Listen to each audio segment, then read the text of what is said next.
আমার একটা বাড়ির ছোট একটা বাড়ির একটা কাজ 2.5 লক্ষ টাকা দাবি করছে। এরপরে এই কাজ আমি 20,000 টাকা করাইছি।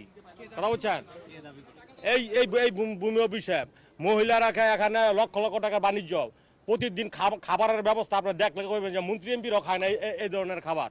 মানে কি যে একটা লাগে আর মানুষরা কোনো মূল্যায়নই করে না। 25 শতাংশ জায়গা সমস্ত কাগজপত্র আছে স্যার, কিন্তু আজও পর্যন্ত আমরা সেই জায়গাটা দখল করতে পারি নাই এবং মিটিশন করার জন্য কোনো করতে এটা কি আপনি এখানে দরখাস্ত দিয়েছেন? দরখাস্ত দেওয়া আছে স্যার। আপনি আমাদের যে একটা নাম্বার আছে জি স্যার, জি ওই স্যার। নাম্বারে জি স্যার। 16122 এই নাম্বারে ফোন দিবেন। এটা দিবারাত্র 24 ঘন্টা খোলা থাকে সপ্তাহে। আর আমার জায়গাটা স্যার খাস লেখা রাখছে স্যার। জি, এটা আপনি এখন জি তো স্যার। এই মুহূর্তে কাগজে না দেখে আমি কিছু না, বলতে পারবো ঠিক না। আছে স্যার। এই নাম্বারে ফোন দেন, ফোন জি দেওয়ার স্যার। পরে আমরা কার্যকরী করব। ওনার কর্মকর্তা বলছে, ভূমি কর্মকর্তা বলছে যে এই ফাইল আমাদের কাছে কেন আনলেন, এটা তো দিবেন এসিল্যান্ড অফিসে। তা আমি বললাম আমাকে তো সেবা গ্রহণকারী যে দোকানদার আমাকে বলছে এখানে জমা করতে হয়, এই জন্য আমি আসছি। আমাকে ঠিক আছে, তাই যদি হয় তাহলে ওনার সেম কাগজ উনি এখানে জমা করতে করছে। সার্কেল অফিসে আমি করছি তো যে হাতে আমাকে এখন আমাকে বলতেছে এখানে জমা কেন করতে আসছে, তাহলে ওনারটা কেন জমা আমি করবে? ভাই 20 মিনিটের মধ্যে বাইক চালায় আসছি 8.5 কিলো কোথায় সরি ভাইয়া ঘুরে ঘুরে আসছি, যেখানে জমা হতে হবে আসছি 3:30 সময় যে বলছি তাদের 50টা বন্ধু আছে, সেটা আমাদের তো অলরেডি জমা হয়ে যাওয়ার কথা। এখন এখানে বলছে ওই যে আপু আসছে বলছে আজকে হবে না। আমি দেখেন আপু, আমি তো জব করি ইংলিশে নাই, আমার তো আজকে অফ ডে, আমার সময় পাবো না।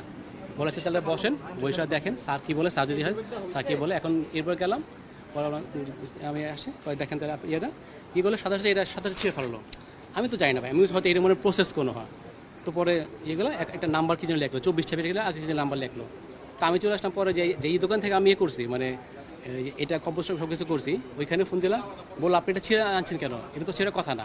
সেই হয়েছে, আমি ভাই আমি তো জানি না, আমি বলছি যে আমি নর্মালি ব্যাপার এটা মনে হয়, তো এটা আসলে কথা না। পরে বললো যে আপনাকে কেমন, আমাকে বলছি যে বুধবার আবার আসেন, সকালে আইসা 10টার সময় আসলে আমার কাগজ দেখা ইয়ে করতে, মানে এসব দেখবে। আমার তো কাগজ সব জেনুইন কাগজ, এখানে তো ফ্রডের কোনো কিছু নেই কোনো, কারণ আমি তো সব কিছু ইয়ে করছি। তারপরে সব কিছু ওইখানে আসেই, অনলাইনে আছে, আমার কী আছে। তো আমি সারাদিন চিন্তা যদি হয়তো কোনোটা ঝামেলা হইতে পারে যে টাকা পয়সা ইয়ে আছে, পর ওগুলো ভাই গ্যাঞ্জাম করতে পারে, টাকা পয়সা ইয়ে করতে পারে। আমি তো ভাই এখানে আমি ট্যাক্স পেবল পারসন, আমি ট্যাক্স দিই সরকারকে, আমি এখানে দুর্নীতি করবো কেন? আমি তো হারাম খাই না। তো কালকে রাতে একটা ভিডিও দেখলাম, সে বললো যে যদি আপনার এই কাগজে আপনি জমা নাও দেন, আপনার কিন্তু এটা অলরেডি 7 দিনের মধ্যে দাখিল করতে হবে।